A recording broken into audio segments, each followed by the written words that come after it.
రామచంద్రపురం నియోజకవర్గం అభివృద్ధికి ఎనలేని కృషి చేస్తున్న రాష్ట్ర కార్మిక శాఖ మంత్రులు వాసంశెట్టి సుభాష్ గారికి శుభాభినందన్. ఇట్లు పితాని సతీష్ కుమార్, సహకార సంఘం అధ్యక్షుడు తనుకువాడ మరియు సీనియర్ తెలుగుదేశం పార్టీ అధ్యక్షులు నీటి సంఘం డైరెక్టర్ పితాని సూరసేన. అమరావతి మీద కూడా ఒక రూమర్ ఉంది. కమరావతి అంటారు, కమ్మ వాళ్ళే అక్కడ స్థలాలు కొనాలంటారు. చంద్రబాబు నాయుడు గారు ఎక్కడ లేని డబ్బంతా పట్టుకెళ్ళి అమరావతిలో ఇష్టం వచ్చినట్టు ఆయన ఖర్చు పెట్టేస్తున్నారని చెప్పేసి వైసీపీ వాళ్ళు అంటున్నమాట. దానికి ఏ విధంగా మీరు ఎదుర్కొంటారు? అంటే అమరావతి మంచిదే, మేము సపోర్ట్ చేస్తామని జగన్ అనలేదండి, అన్నారు కదా. అప్పుడే సేకరించారు కదా భూములు. తర్వాత ఏమన్నాడండి ఆయన? మూడు రాజధానులు అన్నాడు. విశాఖ మెయిన్ అన్నారు. అక్కడ రిషికొండ గుండుకోకి ఒక ప్యాలెస్ నిర్మించుకున్నాడు ఆయన. తర్వాత నది పక్కన రాజధాని ఏంటి అన్నాడు. రిషికొండకి ఎంత అయింది ఖర్చు? 500 కోట్లు, 450 కోట్లు. 450 కోట్లు. అమరావతి డిజైన్ కూడా అదే ఖర్చు అయింది అంటారు. ఏమంటే ప్రపంచ స్థాయి రాజధాని నిర్మించాలనే కృతనిశ్చయంతో పనిచేస్తున్నారు అక్కడ. అలాంటప్పుడు ఖర్చు అవుతుందండి. దాన్ని ఇప్పుడు ఈ రోజున ఖచ్చితంగా చంద్రబాబు నాయుడు గారు చేసే పని భావితరాల భవిష్యత్తుకు బంగారు బాట వేస్తున్నారు ఆయన. పోలవరం అసలు కదిలిందండి 5 years అతను ఉన్నప్పుడు. ఈరోజు పోలవరానికి ఆ నిర్లక్ష్యం వల్ల మళ్ళీ 1000 కోట్లు ఎక్స్ట్రా అయింది కదా. మళ్ళీ తీసుకుని వచ్చారు కదా, తీసుకుని వచ్చే 27కి మనకు అందిస్తున్నారు కదా. సో వినాశనం విధ్వంసం గత 5 ఏళ్ళు. ఇప్పటికీ మేము ఛాలెంజ్ చేస్తున్నాం, రమ్మనండి. 5 ఏళ్ళు మేము ఇది చేసాం, మేము రాష్ట్రానికి ఇన్ని పెట్టుబడులు తీసుకుని వచ్చాం, లేకపోతే ఇంత అభివృద్ధి చేసాం. ఆ డిబేట్కి రావచ్చు కదా, చెప్పుకోవచ్చు కదా గర్వంగా. మొన్న 5 ఏళ్ళు అధికారంలో ఉన్నప్పుడు ఏమి మాట్లాడకుండా నైట్ ఆలోచన వచ్చిందా మావిగన్నం? ఎవరిని పిచ్చోళ్ళు చేస్తాడండి ఇతను. రావాలని కోరుకున్నాం. మావిగన్తో వస్తే చదువుకోలేని వాళ్ళు, చదువుకున్న వాళ్ళు కూడా అతను వంక చూసే పరిస్థితి ఉండదు. అవునండి, ఖచ్చితంగా రావాలని కోరుకున్నాం. అతను అభివృద్ధి, అతను అమరావతి మావిగన్తో రమ్మానండి.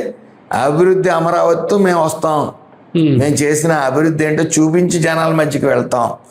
ఈరోజు మేము సగౌరవంగా చెప్పుకోవాలి. నా స్థాయిలో రామచంద్రపురానికి 250 కోట్లు వచ్చినాయి, సగౌరవంగా చెప్పుకుంటున్నాం. ఈరోజు ప్రజలకు ఇచ్చిన మాటలకి మేము ఆ రోజున ఎక్కడికి వెళ్ళినా సరే, బాబు ఇన్ని రోడ్లు వేయాలి, ఇన్ని డ్రైన్లు వేయాలి, మా వల్ల అవుతుందా? ఈ 5 ఏళ్ళలో రాష్ట్రం అప్పుల్లో ఉంది, కనీసం 200 కోట్లైనా తేగలమా అని భయపడతారు. రాజకీయాల్లోకి భయపడతా వచ్చాం. కానీ ఈ రోజున మనసుంటే మార్గం ఉంటుంది, మన కష్టాన్ని నమ్ముకుందామనే నినాదంతో చంద్రబాబు నాయుడు గారు వచ్చి ఈ రోజున ఒక పక్క ప్రాజెక్టులన్నీ కూడా ఒక్కొక్కటిగా ట్రాక్లో పెట్టుకుంటూ వస్తున్నారు. ఇప్పుడు మోడీ గారు ఎన్నిసార్లు ఆంధ్రప్రదేశ్ ఎందుకు వచ్చారండి? ఇన్ని పెట్టుబడులు ఇక్కడికి, Google cloud second world's highest investment ఇక్కడికి వైజాగ్ ఎందుకు వచ్చిందండి? మోడీ గారు కష్టపడుతున్న వాళ్ళు ప్రోత్సహిస్తారు. ఈరోజు ఆ వయసులో ఎంత కష్టపడుతున్నారని గమనించారు కాబట్టి ముచ్చటగా ఆయన అన్నిసార్లు వచ్చారు. సో పవన్ కళ్యాణ్ గారు కానీ, లోకేష్ గారు కానీ ఎన్నిసార్లు ఆయన కలిసి మాట్లాడటం జరిగిందో చూసాం. ఈయన ఎప్పుడు డైవర్ట్ చేసుకోవటమే ఫండ్స్ అన్నిటిని. ఈరోజు చిన్న ఉదాహరణ చెప్తాను, చాలా చిన్న ఉదాహరణ. ఈరోజు సుమారు 3 కోట్ల మంది దాటి కార్మికులు ఉన్నారు. భవన నిర్మాణ కార్మికులు తీసుకుందాం, 21 లక్షల మంది ఉన్నారు. అంటే ఇంటికి వచ్చి 4-5 తీసుకున్నా సరే ఎంతమంది దగ్గర 1 కోటి మంది దాటారు. 3 కోట్ల మంది ఉన్నారు. వాళ్ళు పథకాలన్నీ పీకేశారు. సంక్షేమ పథకాలన్నీ తీసేసి ఇసుకని బంగారంలో అమ్మారు. వాళ్ళు రోడ్ల మీద పడ్డాయి వాళ్ళ జీవితం. మీరు వచ్చిన తర్వాత చిన్న విషయం, ఈఎస్ఐ కార్మికులకి ఈఎస్ఐ హాస్పిటల్స్ ఉన్నాయి. ఒక్క ఇటుకి కానీ, ఒక్క ఇప్పుడు ఇసుక కానీ వేసారా? సెంట్రల్ గవర్నమెంట్ ఫండ్స్ వస్తాయి కన్స్ట్రక్షన్కి ఫ్రీగా. సైట్ అలాట్ చేస్తే సెంట్రల్ గవర్నమెంట్ ఫ్రీగా ఇస్తుంది. సో శాలరీస్ అన్నీ కూడా 7:1 రేషియో, లోపల ఇండెంట్ల దగ్గర నుంచి అన్నీ కూడా. సో ఏముంది, అది కూడా చేయలేకపోయాడు. ఇంకొకటి, మా ఓపీలు 50 నుంచి 150 మధ్యలో ఉండి ఈ రోజున 450 నుంచి 500 ఉన్నాయి. Tirupati ESI hospitals.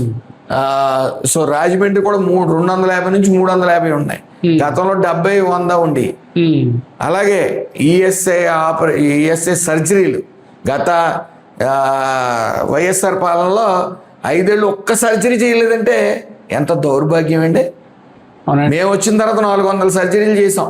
ఆ. నా శాఖ గురించి చెప్తున్నాను. అలాగే అన్ని శాఖల్ని చిన్నాభిన్నం చేసేసారు. సిఎస్ఆర్ ఫండ్స్ ఏమైనా తెచ్చారా మంత్రి గారు? ఏంటండి సిఎస్ఆర్ ఫండ్స్ మా కాన్స్టిట్యున్సీగా తెచ్చాం. 3 కోట్లు ఎంతో 4 కోట్లు వచ్చి శాంక్షన్ అయినాయండి? మన కంప్లీట్ అయినాయి వర్క్స్? కంప్లీట్ కియా సంస్థ ద్వారా డాక్టర్ అని వీల్స్ తో తెచ్చాం కదండి 2 కోట్లు. అది ఉప్పు మిల్లు. సో డయాలసిస్ యూనిట్ తోటి గవర్నమెంట్ హాస్పిటల్లో కట్టిస్తున్నాం.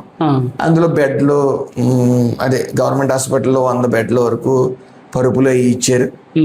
అలాగే ఒక అంగన్వాడీ స్కూల్స్ని పిల్లల్ని స్కిల్ చేయడానికి, అంటే ఒక 8 నెలలు ఒక 3 to 8 years వరకు బ్రెయిన్ మెచ్యూరిటీ ఉంటుంది, అభివృద్ధి చెందుతుంది 85%.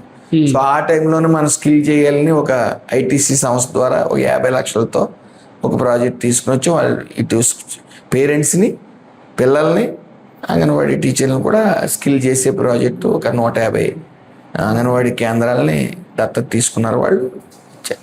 సో ఇలాగే ఇంకా కొన్ని సిఎస్ఆర్ ఫండ్స్ కూడా తీసుకురావడం జరుగుతుంది. స్టీల్ ప్లాంట్ బాధితుల వ్యవహారంలో మీరు సాటిస్ఫాక్షన్గా ఉన్నారా? మీ శాఖ పరంగా ఏంటండి స్టీల్ ప్లాంట్ మన జరిగిన సంఘటన సాటిస్ఫై ఎలా ఉంటాం? అపశృతి జరిగింది. అందులో కొన్ని సంఘటనలు మన చేతిలో ఉండవండి. It happens. అంటే ఆక్సిజన్ గ్యాస్ ఆర్గానిక్ గ్యాస్ ఒక 150 టన్నులు క్యారీ చేసే ఒక టబ్ లాంటి దాంట్లో లిక్విడ్ మెటల్ రొటేట్ అవుతూ ఉంటుంది. దాంట్లో carbon dioxide, oxygen, carbon monoxide ఈ గ్యాసెస్ కలుస్తూ ఉంటాయి. వాటిని బ్యాలెన్స్ చేయడానికి ఈ ఆర్గానిక్ గ్యాస్ని దాంట్లో అది ఆర్గానిక్ గ్యాస్ అనేది అది ఆగటం వల్ల, పైపులో ఏ కారణం చేత ఆగటం వల్ల అది ఒక్కసారిగా ఇవన్నీ కలిసి రియాక్ట్ అయ్యి స్ప్లాష్ అయింది. స్ప్లాష్ అవటం వల్ల దురదృష్టవశాత్తు 10 మంది. ఓకే, సంఘటన జరగడం దురదృష్టమే. సంఘటన జరిగిన తర్వాత ప్రభుత్వ పరంగా చేసిన చర్యలు మీరు సాటిస్ఫాక్షన్గా ఉన్నారా? 100%. ఎలాగ ఏం చేశారు మీరు? ఎక్స్గ్రేషియా అంటే నైట్ ఒక కేంద్ర మంత్రి వచ్చి 25 లక్షలు ఇచ్చారు. మరి జగన్ 10 లక్షలు అంటాడు గతంలో. పూర్తిగానండి. అట్ ద సేమ్ టైం వాళ్ళు ఉద్యోగాన్ని బట్టి, వాళ్ళ కేర్ని బట్టి, వాళ్ళ వయసుని బట్టి వాళ్ళకి అమౌంట్ వస్తుంది. సో వాళ్ళకి దగ్గరగా ఆ అమౌంట్ ఉద్యోగం ఇస్తారు. వాళ్ళకి పూర్తి భరోసా, అందులో ఏ విధమైన సందేహం లేదు. ఆయనకి ఎలిగేషన్ చేయాలని కార్మికుల మీద చిత్తశుద్ధి ఎక్కడ ఉందండి వాళ్ళకి? అనక్క సార్, ఏ రోజు పట్టించుకున్నారండి? 14 మంది చనిపోతే 14 నలుగురు అప్పుడండి, ఎప్పుడండి? జగన్ హయాంలో చనిపోయాను. మనిషి ₹1 ఇచ్చారు కదా అతను. ప్యూర్ నెగ్లిజెన్స్ ఇచ్చాం, మేము ఇచ్చాం కదా. వచ్చిన తర్వాత మన ఎసెన్షియల్లో జరిగింది ఇచ్చాం కదా. అంటే తీవ్రతను బట్టి, అక్కడ నెగ్లిజెన్సీ బట్టి, ప్యూర్ నెగ్లిజెన్సీ ఉన్న చోట ₹1 ఇప్పించారు. హలో, తెలుగు రాజ్యం ఛానల్ చూస్తున్నారా? సామాజిక, రాజకీయ, జీవన చిత్రణే తెలుగు రాజ్యం. అతిశయోక్తులు, అసత్యాలు ఉండవు.